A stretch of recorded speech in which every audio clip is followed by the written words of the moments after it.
एक प्रश्न हमारे भीतर खड़ा होता है। जब हम सूर्य नारायण भगवान को अर्घ देते हैं, जल चढ़ाते हैं, तो वो जल पृथ्वी पर जब गिरता है तो उसकी छींटे हमारे शरीर पर लगते हैं। क्या वो ठीक है? क्या वो श्रेष्ठ है? तो शिव महापुराण की कथा कहती है, जब हम सूर्य को अर्घ देते हैं, सूर्य को जल चढ़ाते हैं, वो पानी जब पृथ्वी पर गिरता है, उसके छींटे हमारे शरीर पर लगते हैं, तो वो श्रेष्ठता का भाव निर्मित करते हैं। वो गलत नहीं हो सकता।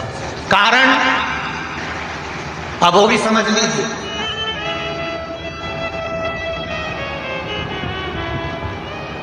अब सूर्य नारायण भगवान को आप जल चढ़ा रहे हो तो छींटे नहीं लगे, उसके लिए क्या स्टूल पे चढ़ के चढ़ाओगे कि कुर्सी पे चढ़ के चढ़ाओगे? अरे बोला तो सही। अब कई लोगों के दिमाग में यह बात भरा गई कि हम भगवान को जल चढ़ाते हैं, वो हमारे शरीर में छींटे लगते हैं, जमीन पे से पानी गिरता है, वो हमारे शरीर को छींटे हैं, भगवान को अच्छा नहीं लगता होगा। कौन ने कहा? पहले तो उसको पकड़ के ला।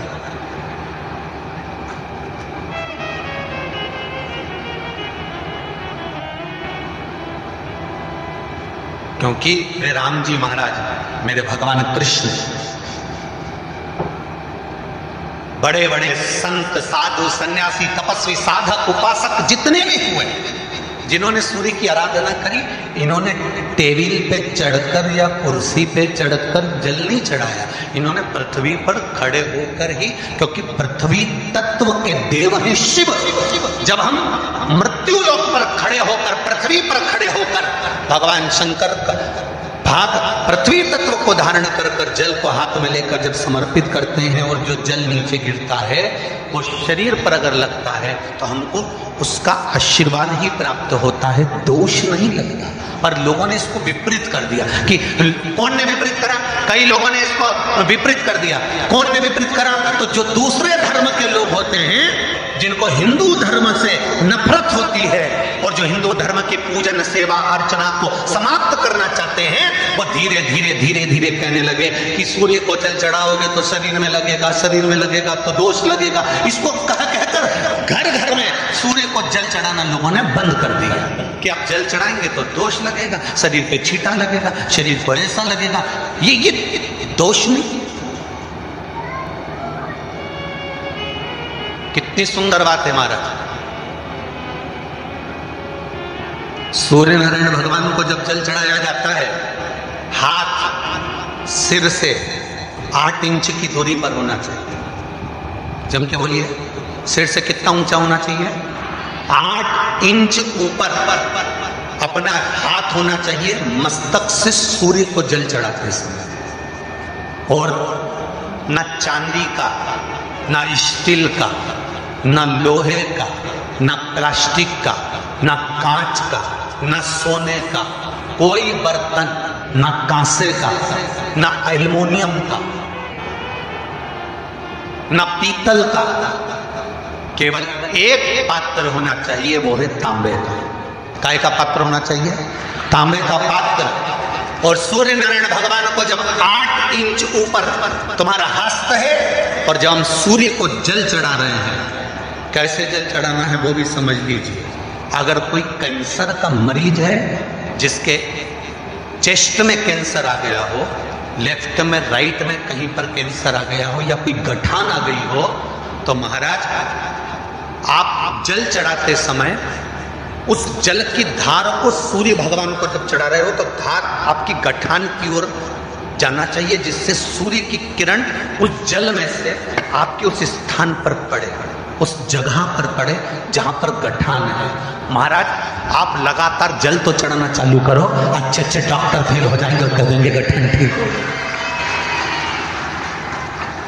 आपका लीवर और किडनी गड़बड़ कर रहा है, आप प्रतिदिन, आपका स्वास्थ्य गड़बड़ रहता है, आप प्रतिदिन ये ज्योतिष शास्त्र के अंतर्गत, रत्न शास्त्र के अंतर्गत, ये रत्न शास्त्र, ज्योतिष शास्त्र, रंग शास्त्र जो हमारे यहाँ है, रंगों के हिसाब से ये जितने रत्न होते हैं, माणिक हुआ, सोना, मोती हुआ, नीलम हुआ, मूंगा हुआ, पुखराज हुआ, ये क्यों कहते हैं ये पीला है, ये सफेद है, ये नीला है, ये लाल है, इसको शरीर में क्यों पहनाते हैं? उसका कारण होता है कि जब शरीर में पहनते हैं, सूर्य की किरण उसमें पड़ती है, हमारे शरीर पर वो कलर का इफेक्ट पड़ता है, उस कलर को शरीर पर लगता है, और शरीर पर लगता है तो हमारा शरीर धीरे धीरे, हमारी जो इंद्रियां हैं वो सही होने लगती है, काम सही होने लगता है। तो आप कहते हो ना सब, मैं कौन सा नथ पहनूं, मैं कौन सा मोती पहनूं, मैं कौन सा पुखराज पहनूं, मैं कौन सा नीलम पहनूं, वो ज्योतिष शास्त्र के अंतर्गत, रत्न शास्त्र के अंतर्गत जितने रत्न हम पहनते हैं ये किरण के लिए ही तो पहनते हैं कि जो सूर्य की किरण मिले, उस किरण का प्रभाव हमारे शरीर पर पड़े। तो इन सबसे अच्छा है कि सुबह शंकर भगवान का नाम लो, तांबा का लोटा में जल भरो, 8 इंच ऊपर सिर से हाथ होना चाहिए, और सूर्य नारायण भगवान का दर्शन साधारण नहीं, जो जल तुम चढ़ा रहे हो वो जल की जो धार आ रही है उसमें सूर्य का दर्शन होना चाहिए, तो कैंसर की बीमारी कभी नहीं हो सकती। लीवर, किडनी, हार्ट, आपके हार्ट में अगर तकलीफ है, डॉक्टर ने कह दिया कि इसमें नस चोक है, आपको कहीं ना कहीं छल्ला डलेगा, आपको कह दिया इसमें कुछ ना कुछ प्रॉब्लम आ रही है, आप सूर्य को अर्घ देना चालू कर दो, सूर्य को जल चढ़ाना चालू कर दीजिए। आप सूर्य को जल चढ़ाओ, वो जल की जो तरंग आ रही है, वो जल जो निकल कर जा रहा है, उसकी जो किरण आपके हृदय पर, आपकी छाती पर पड़ रही है, नाड़ियों में पड़ रही है, नसों में पड़ रही है, उसका बल देखो तो सही। 1 महीना लगातार चढ़ाओ, तो 15 दिन 20 दिन कर तो देखो।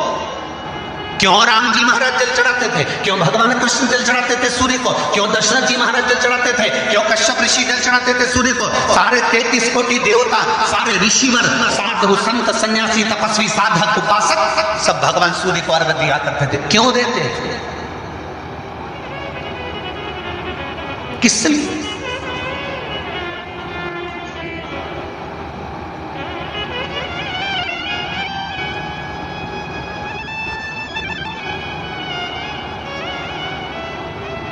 सूर्य नारायण भगवान को जल चढ़ाते समय आपके पंजों की एड़ी ऊंची नहीं होना चाहिए, ध्यान दीजिएगा। आपका पंजा पांव का पूरा के पूरा जमा होना चाहिए भूमि पर। हाथ कितने इंच ऊपर? 8 इंच ऊपर होना चाहिए। जल जो गिरे, सूर्य की किरण, सूर्य का दर्शन उस जल की रोशनी में करना चाहिए। क्या होगा उससे? जिस बच्चे को आंख में चश्मा लगा हो, मोटे से मोटा चश्मा लगा हो, छूट नहीं रहा हो, तो थोड़े दिन उसको सूर्य का अर्घ चढ़वाना चालू कर दो, जल में से सूर्य का दर्शन कराना चालू कर दो। सूर्य का दर्शन जल में से 2 महीना 2.5 महीना बहुत है, आंख की रोशनी बढ़ जाएगी, चश्मा हट जाएगा। आप कर देखिए। अब एक प्रश्न और खड़ा होता सूर्य को अर्घ देने, गुरुजी पंचदेव पंचायत में सूर्य नारायण भगवान शंकर की पंचायत में हैं, सूर्य नारायण को हम फ्लैट में रहते हैं, हम फ्लैट के अंदर रहते हैं, तो हम फ्लैट में रहते हैं, हमारे यहाँ अगर छज्जा नहीं है, हमारे यहाँ जगह नहीं है, तो हम सूर्य को अर्घ कैसे दें? तो महाराज खिड़की तो होगी, अगर घर में फ्लैट में पानी डूलेगा और आप तो नहीं समेट सकते तो एक बाल्टी रख लो, एक पात्र रख लो, पर सूर्य नारायण भगवान को अर्घ देकर रोशनी शरीर पर पड़ना चाहिए। जिंदगी में कभी कोई बड़ी बीमारी नहीं आ सकती। कितने लोग देते हैं सूर्य को अर्घ? हाथ उठाओ। बहुत बढ़िया, बहुत जोरदार। पुरुष लोग भी देते हैं ना, चाहे बच्चे से बच्चा, बच्चों के हाथ में भी 1 लोटा पानी पकड़ा। घर में छोटे बच्चे हो ना, उनको तांबे का लोटा दो, पानी दो, जा बाहर खड़ा हो जा, 1 लोटा पानी चढ़ा के। पहले दिन आप स्वयं बच्चे के साथ बाहर खड़ी हो, ओटले पर, घर के बाहर खड़ी हो, छत पे खड़ी हो या फिर घर के बाहर खड़ी हो, और बच्चे से कह लो चढ़ाओ बेटा, देखो ऐसा हाथ 8 इंच ऊपर करिए, तांबे का लोटा लेकर पानी धीरे धीरे डोलना है। जैसे वो स्लो मोशन के सीन नहीं होते नाटक में, ये एकदम धीरे, बस नहीं तो मालूम पड़े छोरा छोरी एक साथ उंडेल के नहीं। जल चढ़ाते समय उस पानी में से सूर्य की किरण पड़ना चाहिए। सूर्य की किरण।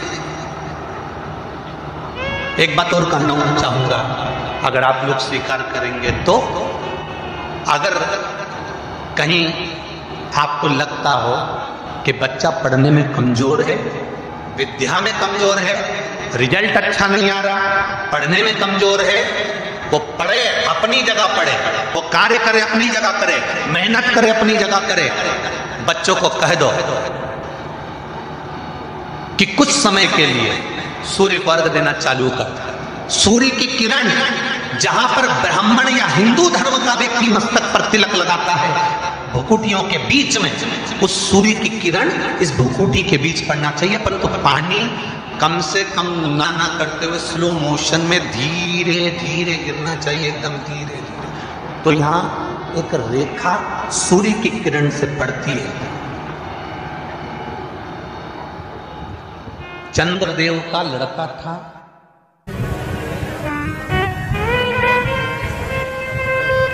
महाकाल राजा के ऊपर गलती बनना प्रारंभ